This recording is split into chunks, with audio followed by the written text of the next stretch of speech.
Hi, welcome to Christadelphianvideo.org. Thoughts on the Bible readings 2 Samuel 23, Jeremiah 26, Romans 15, 16. For August 5th, what a magnificent chapter we have in the 23rd chapter of 2 Samuel.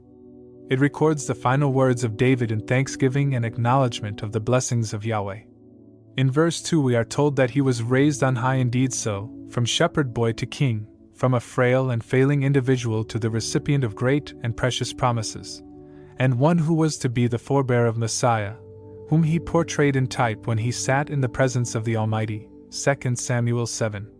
He wrote of the Messiah, the sweet theme of Israel's Psalms. It was the God and Rock of Israel who spoke through David. The one who rules over men, i.e. Messiah, must be just, ruling in awe of God. David acknowledged that he and his descendants failed to live up to these words, but the Christ, who would be crucified, v7, would, and he would, v6, deal with wickedness in all its forms. The balance of the chapter fittingly deals with David's mighty men and their exploits.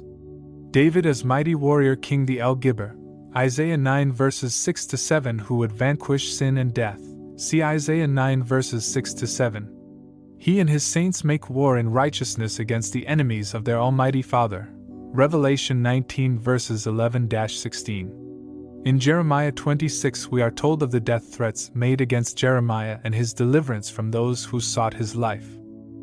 Jeremiah is commanded to stand in the courts of the temple and call upon all the citizens of Judah to amend their ways and avert the planned judgments. The prophet is told that the nation will fail to heed those warnings. Yahweh invites Judah to consider the lessons of history. The Almighty had destroyed the center of his worship at Shiloh because of the nation's wickedness. Verses 7 to 9 tell us that the leaders surround Jeremiah and threaten to kill him. Verses 10 to 11 tell us that officers came from the king's house to the temple to investigate the charges against the prophet. In verses 10 to 15 Jeremiah defends himself against the charges leveled and repeats Yahweh's plea for Judah to amend her ways. The prophet warns these rulers that the Lord will hold them accountable for the way they treat him. Verses 16 to 19 tell of the division of thought that the rulers had concerning Jeremiah.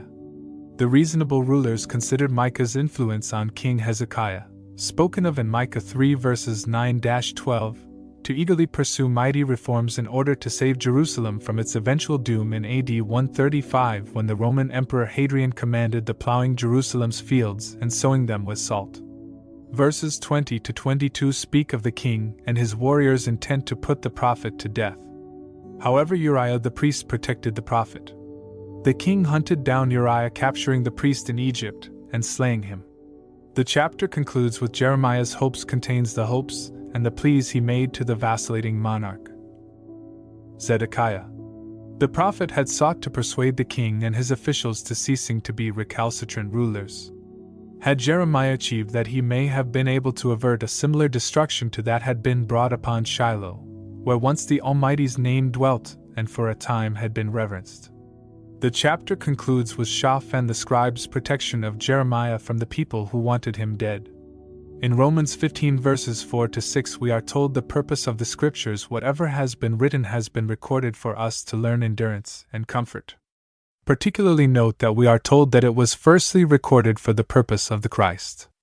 Verses 8 to 13 should be read slowly and allowed to understand that all Scripture has been written to instruct us in the ways of patience and in a faithful walk before our God. Verses 14 to 21 speaks of God's will to save the Gentiles and for them to become obedient to the gospel on the basis of their faith. It allowed him to serve all who would be the recipients of salvation, starting with God's chosen people. Verse smiling face with sunglasses and flowing through to the Gentiles, verses 9 to 12, to whom Paul was the minister of revelation. The apostle outlines future travel plans, God willing, and the Lord's purpose for the God of peace to bring his children peace. The apostle prays that the God of peace may protect them.